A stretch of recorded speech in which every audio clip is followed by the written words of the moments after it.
Bonjour. Alors, dans une vidéo précédente, nous avions expliqué, et on y revient rapidement, que, étant donné ici 3 individus possédant un certain capital monétaire au départ, 1500, 3000, 10 500, une masse monétaire totale ici de 15 000 au départ, un revenu de base calculé en proportion de la masse monétaire, 10% ici de la masse monétaire, on divise par 3 puisqu'il y a 3 individus. Si on avait 1 million, on diviserait par 1 million, bon bref. On a donc un revenu de base calculé chaque année, qui augmente au fur et à mesure que la masse monétaire augmente, donc qui suit exactement la masse monétaire, ou plus exactement, la masse monétaire suit l'injection du revenu de base dans l'économie. Et on était arrivé à la conclusion qu'effectivement, les rapports ici entre les différents capitaux convergeaient. Bon, on est arrivé à ce résultat, je vous envoie au détail de cette vidéo. Mais alors, évidemment, si on réfléchit que comme ça, on se dit oui, mais c'est vrai, ça, et les rapports sont les mêmes, mais il y a plus de monnaie. Alors on peut avoir l'esprit un peu perturbé par le fait qu'effectivement, au départ, on est ici sur un maximum de 12 000, et puis là, on est maximum de 20 000. Donc bien sûr, les rapports sont les mêmes, et comme il y a plus de monnaie, on se dit mais est-ce qu'il n'y a pas de l'inflation, etc. Alors effectivement, on peut se poser légitimement cette question. D'abord, première remarque, ben, si chacun a reçu le surplus de monnaie, si c'est le surplus de monnaie qui fait que les prix augmentent un peu, ben, personne n'est lésé en particulier puisque chacun a reçu la même part de monnaie. Vous voyez? Donc si les prix de ceci ou de cela ont changé, ensuite ça dépend des choix de chacun de ces individus. Ils achètent peut-être pas les mêmes produits, donc ils subiront pas forcément les mêmes différences de prix de la même façon. Et puis leurs choix peuvent évoluer en fonction de ces paramètres. Donc c'est pas une vérité absolue. Mais on peut aller plus profondément dans la réfutation de ce point qui est faux sur le cas général. Il ne suffit pas de dire qu'il y a de l'inflation des prix, c'est-à-dire une augmentation faciale des prix, mais des prix de quoi? Entre la première année et la 10e année, les produits changent. Donc parler du fait qu'il y ait vraiment un changement de prix, c'est très délicat. Mais surtout, il n'y a pas écrit quand on... Enfin, il n'y a pas dit en général quand certains parlent de l'inflation, de comment la monnaie a été injectée. Parce qu'évidemment, si je donne toute la monnaie à certains individus et pas aux autres, eh bien, ce sont ces individus-là qui achètent les prix les plus bas au début et qui font subir la montée des prix aux autres. Mais si la monnaie est répartie entre tous, eh ben, il n'y a pas vraiment de personnes lésées par rapport à cette augmentation. Les prix suivent la monnaie, mais comme chacun reçoit le surplus de monnaie, ça s'équilibre. Alors, une autre façon de le voir encore plus nette, c'est le changement de référentiel. On va le voir tout de suite. Voilà, c'est le même schéma ici qu'on a repris. Donc le revenu de base ici, on voit bien, c'est exactement le même. C'est les mêmes 3 individus. Il se passe les mêmes 10 années consécutives. Mais on va changer d'unité. Bon, mais changer d'unité, vous comprendrez bien, et les physiciens, les mathématiciens le comprennent tout de suite, mais vous n'avez pas besoin d'être physicien ou mathématicien pour le comprendre. Si on change d'unité, ça ne change pas la nature de ce qui est observé. Hein. Si que vous mesuriez la nature en mètres, ou en kilomètres, ou en Armstrong, ça changera pas la nature de ce que vous observerez. Donc, ici, on va changer d'unité en comptant non plus ici en euros, parce qu'on avait choisi euros, mais en nombre de revenus de base. Et pourquoi pas? Pourquoi pas choisir cette unité du nombre de revenus de base?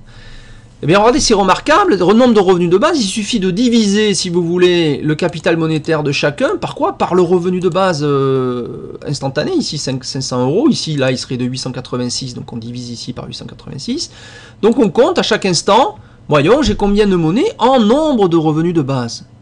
Eh bien, si on compte en nombre de revenus de base, eh bien, déjà, ce résultat remarquable, la masse monétaire totale, eh bien, elle ne bouge pas. Vous voyez? Donc déjà, c'est faux de parler d'inflation, déjà là. Hein. Ce qui est l'argument, si vous voulez, quantitatif du fait que la masse monétaire augmente est faux en données relativistes. La masse monétaire ne change pas. Donc si vous affichez vos prix en nombre de revenus de base, comment voulez-vous qu'il y ait de l'inflation? Vous voyez? Donc c'est un raisonnement qui est faux. Parce qu'il y a une incompréhension de, si vous voulez, de la relativité des choses.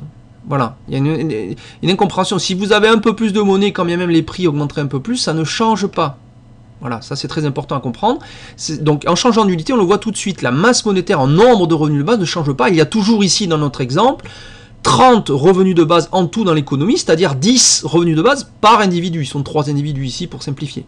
Bon, donc combien ils ont chacun au départ? Ben, le premier a 3 revenus de base, le deuxième a 6 revenus de base, et enfin le dernier en a 21. Voilà comment c'est le départ. 3, et on le voit ici maintenant, les graphiques sont en nombre de revenus de base, donc vous voyez ici que l'échelle est exactement la même à gauche qu'à droite.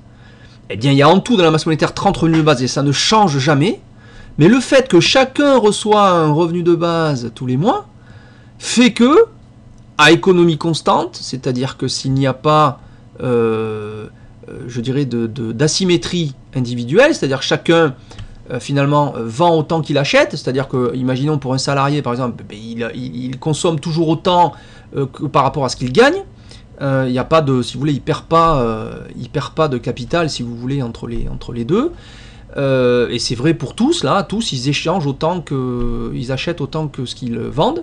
Eh bien, on voit que de la situation initiale ici, qui est la première ligne, hein, ici, à le dernier état, c'est-à-dire en 10e année ici, le fait d'avoir versé ce petit revenu de base à chacun de façon parfaitement symétrique, donc entre les membres dans le temps et dans l'espace, eh bien, on se retrouve avec, vous voyez, des quantités monétaires qui ont été, si vous voulez, ramenées à des niveaux beaucoup plus, je dirais, équilibrés.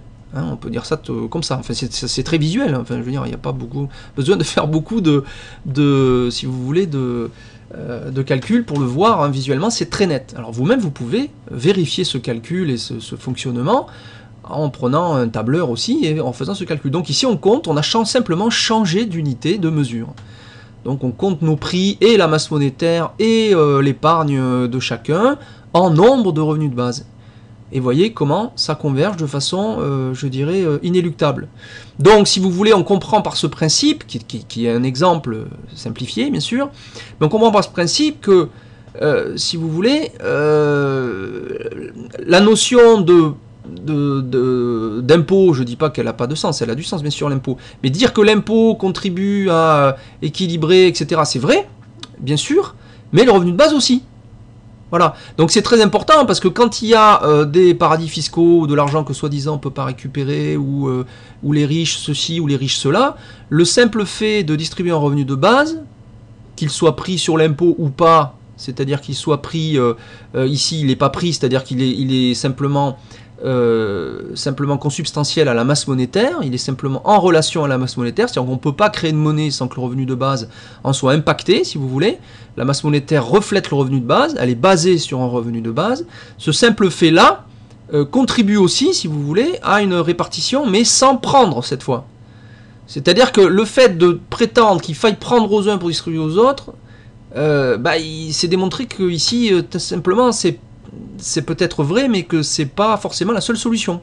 Voilà, c'est ça qu'il faut comprendre. Vous voyez, on n'est pas obligé de prendre. C'est-à-dire que si une économie grandit, si vous voulez, de la même façon, le fait de distribuer la monnaie à tous en même temps, avec ce revenu de base, contribue à la répartition des biens et des richesses sans besoin d'efforts particuliers. Vous voyez, c'est très simple de dire on va donner un revenu de base à tous sans besoin d'aller chercher ce que possèdent les uns ou les autres, c'est ce qui est extrêmement compliqué, qui est coûteux, etc. Je ne dis pas qu'il ne faille pas le faire.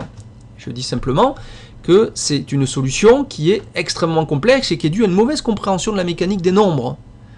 Vous voyez, donc dès qu'on pense en nombre relatif, et notamment donc dès qu'on commence à compter en l'unité qu'on a choisie, la liberté de choisir son unité monétaire, ce qu'elle appelle la 4e liberté économique, c'est-à-dire la liberté d'échanger dans la monnaie, inclut la possibilité non seulement de choisir ses prix, mais de compter aussi sa monnaie dans l'unité monétaire que l'on a choisie.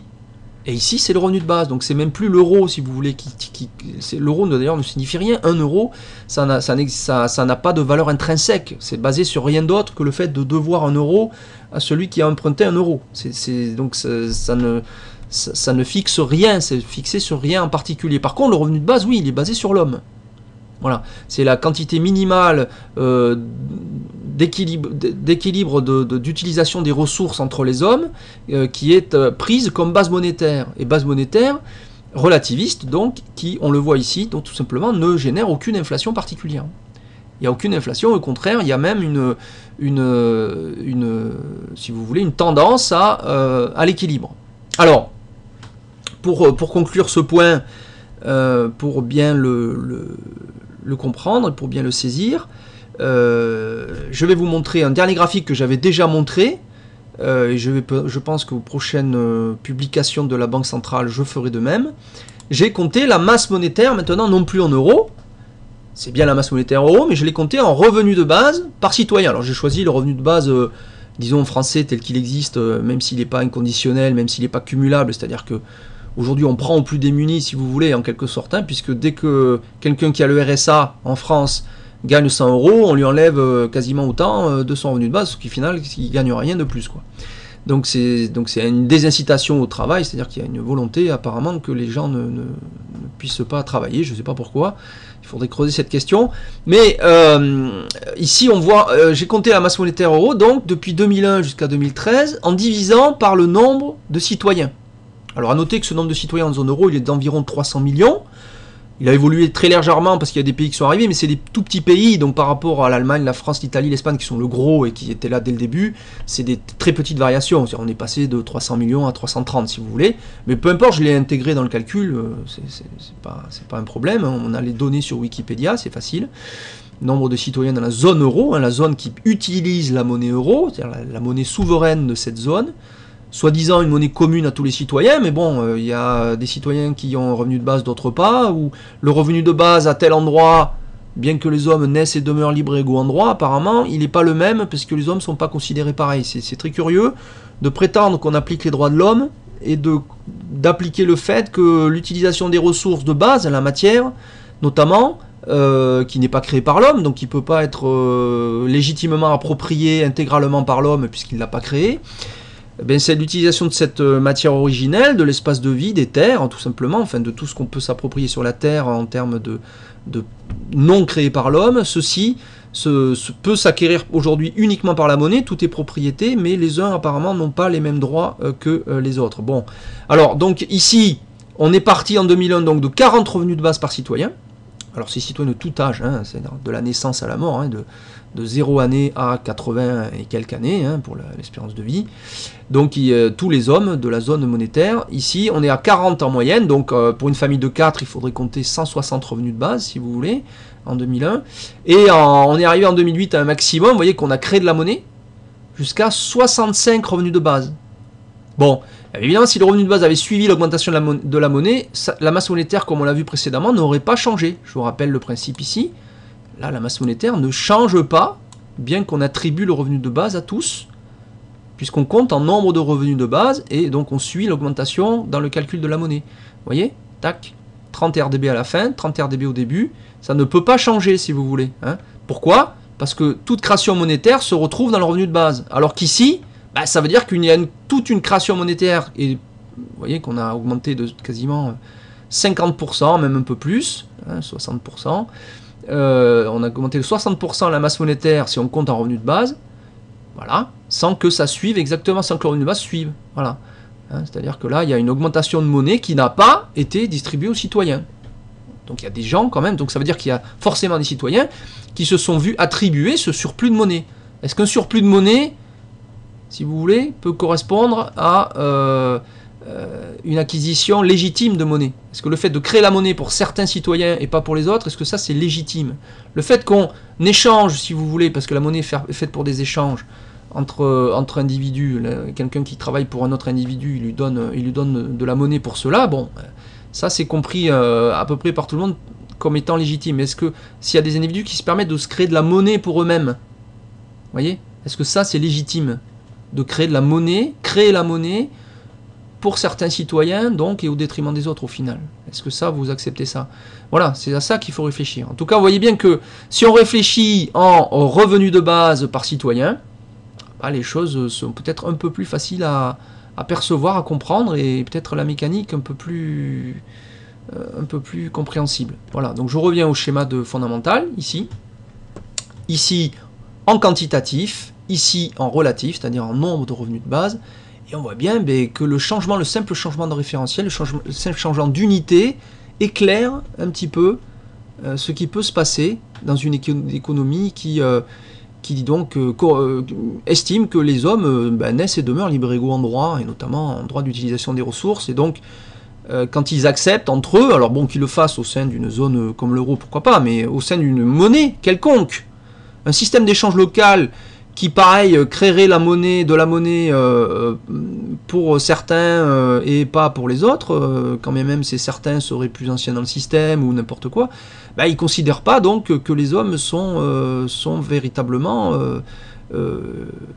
égaux en droit d'utilisation des ressources de cette communauté. C'est-à-dire qu'il y a une création de monnaie illégitime. Et on ne parle pas ici des échanges, on parle simplement de la création de la monnaie.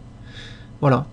Donc je vous invite à y réfléchir, à refaire vous-même ces calculs, et peut-être à utiliser ce référentiel pour avoir ce point de vue global qui permet de voir les phénomènes économiques sous un angle un peu nouveau, en tout cas qui n'a jamais été utilisé jusqu'à présent.